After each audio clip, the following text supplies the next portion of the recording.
Okay, so I'm going to probably blast a bunch of videos out today because I want to speak to a bunch of the interesting comments that came back regarding the quick topic about eating and relationships with it. I mentioned, are you a live to eat person or eat to live? And what I found is some interesting trends that I want to kind of explore and tie into some of the different people that made some comments. So if I don't mention you, do not, like, I apologize. I just can't mention everyone. It's just more that you all came together to put together the scope of this. So thank you so much for your feedback because it's really interesting to see what came about. So one main point that I want to bring up before I dive in is what I found is obviously this is subjective based on these comments, but it does speak to what my personal experience is as well. And the point is that are we eaters that are emotional eaters that actually have something that is a difficulty trying to overcome, that we are ones that technically go into eating as a way of pacifying certain issues that are going on in our lives, or are we not? And it seemed across the board that we're not.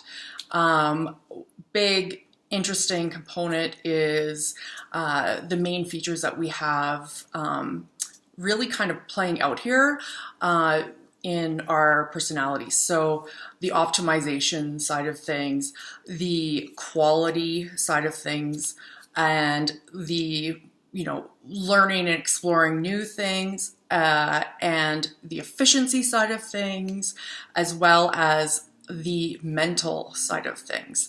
So I'm gonna do little videos on the different components of some of those so that I can go into a little bit more depth. But it is interesting to hear that most of us are ones that eat to live. And this video will be more about the stress side of things. So for myself personally, when I have stress, I don't eat. Or I have to remind myself to eat. Or the main tenet is basically I have no appetite. I think it's just a chemical thing where if I have stress, I am the opposite of grabbing a box of Oreos. Like, I would rather just get through the day, and if I have hunger pangs, then it reminds me that I have to put something in, and it has to be, for myself, as bland as possible. So, for example, when I went through a particularly stressful time, my husband was fantastic in the way that he took over cooking, and he didn't question whether or not it was a good idea that I just sat and ate popcorn every night. And because that was the only thing that was bland, and even though it had no nutritional value, that's what was being able to fill my stomach when my brain was going a million miles an hour, and it was taking basically all of the energy away from building those stomach juices that make you trigger hunger, and it was just all stuck in my head.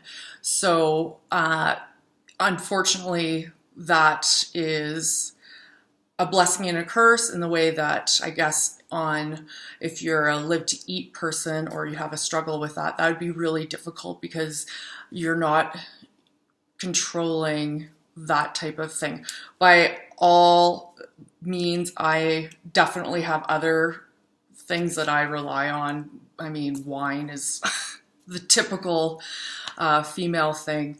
So it's not like I am just absolutely not partaking in things, but it's more like I want to get down to just one or two things in my life that I can control and what I know will be a response to the hunger feeling that will inevitably come up at some point, because otherwise I'm not paying attention to the cues before that. So anyways, like I said, these are going to be really little ones. I'm going to go into some of the other examples here in the next upcoming ones, but as always, video requests, just put them in the comment section with video request at the beginning so I can capture it. Thanks so much.